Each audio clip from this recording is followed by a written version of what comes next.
जिनका तन पावन और मन शुद्ध होता है, जिनकी वाणी से शमित और युद्ध होता है, जो अपने विरोधियों पर भी न कभी क्रुद्ध होता है।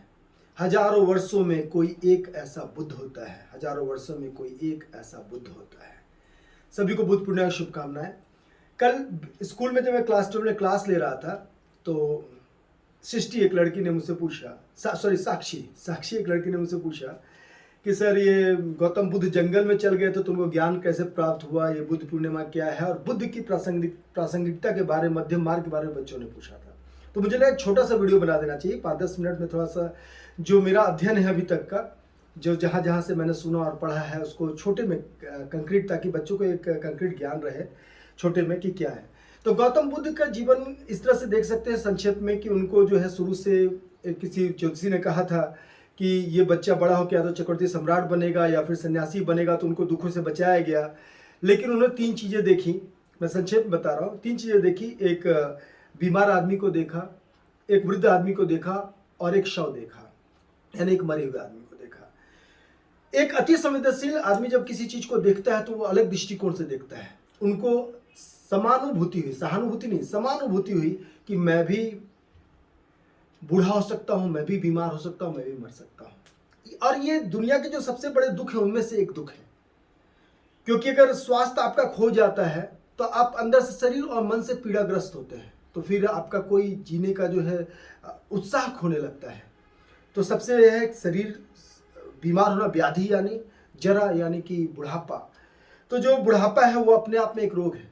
जैसे हम लोग खुद अध्ययन कर अपने ऊपर देख रहे हैं, जैसे मैं भी 50 करीब पहुंच रहा हूं तो लग रहा है कि पहले जैसा खेल नहीं पा रहा हूं, पहले जैसा दौड़ने पे थक जा रहा हूं, तो एक बेचैनी सी रहती है और बुढ़ापे में और ज़्यादा हो जाएगी। और मृत्यु तो परम सत्य है ही, लेकिन कोई भी स्वीकार नहीं करना चाहता। तो ये जो तीनों को देखा उन्होंने, तो जंगल में गए। तो साक्षी का प्रश्न था कि जंगल में गए तो ज्ञान कैसे प्राप्त हुआ। तो मैंने क्लास में बताया कि ज्ञान जो है, बाहर जो चीज़ें हम देखते हैं और सुनते हैं वो बाहर फैक्ट्स है, या बाहर जो बीत चुका है, जो हो चुका है वो हम पढ़ते हैं। लेकिन जो नया कुछ करना है, कुछ नया जानना है, तो वो अंदर है। इसलिए बड़े बड़े वैज्ञानिकों ने कहा है कि जब हम कोई चीज़ में फंस जाते थे तो सो जाते थे और फिर अचानक में उसका जवाब मिल जाता था। रामानुजम भी कहते हैं कि कभी कभी थर्ड आई के पास सेंसेशन होता था और अचानक में चीज़ें आ जाती थी। और बहुत सारे लोगों ने ऐसा कहा है। ऋषि सन्यासी जो भी थे वो जंगल में क्या जाते थे, जंगल में जाके जब तप करते थे तो अपने अंदर से वो सोचते थे कि इसका जवाब क्या होगा, और जवाब उनको मिलता था। बहुत कठिन तपस्या के बाद बोधि वृक्ष के नीचे जो है उनको जो है बहुत सारी कहानियां हैं कि एक समय सुजाता नाम की औरत आई थी, उन्होंने उनको जो है जर्जर हो गए थे तो खीर दिया। एक बार महिलाएं गुजर रही थी गीत गाते हुए, जिसका अर्थ था कि बीना के तार को इतना न खींचो कि टूट जाए, इतना ढीला न छोड़ो कि बजे नहीं। ऐसी कई कई किंवदंतियां हैं, कहानियां हैं, और धम्मपद में बहुत सारे ऐसे वर्णन हैं। फिलहाल हम लोग जो है कि जब उनको ज्ञान प्राप्त हो तो उनका सार क्या था, तो सार उनका ये था कि जीवन में दुख है, जो दुख मैंने बताए सबसे बड़े दुख है, तो दुख है तो दुख का कारण भी है, और कारण है तो फिर उसका निवारण भी है। तो उस निवारण में जो जब वो महाप्रयाण को प्राप्त हुए तो उसके बाद उनके शिष्यों ने 3 उनके पिटक बनाए, उनके जितने भी संदेश थे उनको मिलाकर विनय पिटक, सूत पिटक और अभिधम्म पिटक, इस तरह से तीनों में बांटा। और उनके जो बेसिक मार्ग है, अष्टांगिक मार्ग, जिस तरह अष्टांगिक योग है पतंजलि का, उसी तरह अष्टांगिक मार्ग उनका है। 8 फोल्ड, उसको 8 फोल्ड पाथ कहते हैं। तो ये जो पाथ है ये उनका मूल पाथ है, और इसी 8 में उन्होंने कहा है कि इसके द्वारा, तो आज के परिप्रेक्ष्य में मैं जो इसको जोड़ते चला जाऊंगा ताकि बच्चों को पता चले कि आज के परिप्रेक्ष्य में का क्या महत्व है। तो उन्होंने मध्यम मार्ग चुना। मध्यम मार्ग बड़ा सुनने में आसान है, इतना भी आसान नहीं है। कल मैंने उन्हें समझाया कि एकदम मध्य में रहना बहुत ही मुश्किल है, एकदम सही परफेक्ट तार को कस देना बड़ा मुश्किल है, लेकिन हाँ, हम मध्य की इधर उधर की प्रैक्टिस करते करते मध्य में पहुंच सकते हैं। तो सबसे पहले उन्होंने कहा सम्यक दृष्टि, राइट अंडरस्टैंडिंग। सम्यक दृष्टि मतलब हम हर चीज के प्रति सम्यक दृष्टि, हम पहले से अगर माइंड कहीं से मेकअप कर लेते किसी के प्रति, या तो पक्ष में या विपक्ष में, तो निष्पक्ष नहीं हो पाते। तो एक सम्यक दृष्टि जीवन के प्रति होनी चाहिए, हमेशा खुला विचार होना चाहिए। सम्यक संकल्प, बिना मॉडरेट स्ट्रेस के आप ग्रो नहीं कर सकते, तो सम्यक संकल्प जो है, राइट इंटेंट जो है वो होना चाहिए, सम्यक संकल्प होना चाहिए। राइट वाणी या राइट या सम्यक वाक, यानी कि राइट स्पीच, क्या बोलना है, कितना बोलना है, ये जानना बड़ा जरूरी है। कहा जाता है स्वामी विवेकानंद जी भी कहा था कि कहाँ कब क्या बोलना है, इससे ज़्यादा जरूरी जानना है कहाँ कब क्या नहीं बोलना है, और हम लोग से भी चूक होती है। तो इसका अभ्यास करना कि पहले तोले फिर बोले। सम्यक कर्म, राइट एक्शन। तो राइट एक्शन जो है, अभी जैसे मैं यहाँ आपसे बात कर रहा हूँ तो मेरे अनुसार ये राइट एक्शन था कि बच्चों ने पूछा है तो मुझे एक शिक्षक होने के नाते जितनी मेरी क्षमता, जितना मेरा ज्ञान है उसके अनुसार बताना चाहिए। लेकिन मैं हमेशा बच्चों से बोलता हूँ कि मेरी वाणी को अंतिम मत मान लेना, तुम भी रिसर्च करना, मैं भी रिसर्च कर रहा हूँ। हो सकता है मुझे ही अपनी वाणी बाद में लगे कि यहाँ पर कहीं कुछ त्रुटि थी, क्योंकि आज के परिप्रेक्ष्य में हो सकता है कि कहीं कुछ और व्याख्या कोई और कर रहे हो जो बहुत ज्ञानी हो, तो उनसे आप ले सकते हैं। लेकिन मेरी जो है अपनी क्षमता उसके अनुसार मैं बता रहा हूँ।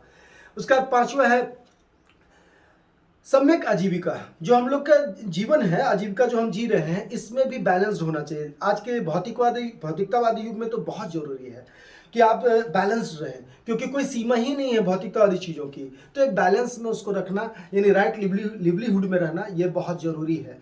सम्यक व्यायाम, या इसको कह सकते हैं सम्यक कर्म भी कह सकते हैं। इसको आप जो है बैलेंस्ड रूप में, बहुत अति जो है व्यायाम भी जो ठीक नहीं है, अति विश्राम भी ठीक नहीं है, तो एक सम्यक उसका बैलेंस करके चलना, यानी कि राइट एफर्ट लेना बहुत जरूरी है। किसी भी लक्ष्य की ओर जाना है तो आपको राइट एफर्ट लेना होगा। तो उसके लिए आप प्रैक्टिस करते रहेंगे तो राइट एफर्ट ले लेंगे। कुछ कुछ गलतियां होंगी, फिर हम सुधार करते रह सकते हैं। सम्यक स्मृति, सम्यक स्मृति यानी कि जो माइंडफुलनेस होता है, ये आज के डेट में बहुत जरूरी है।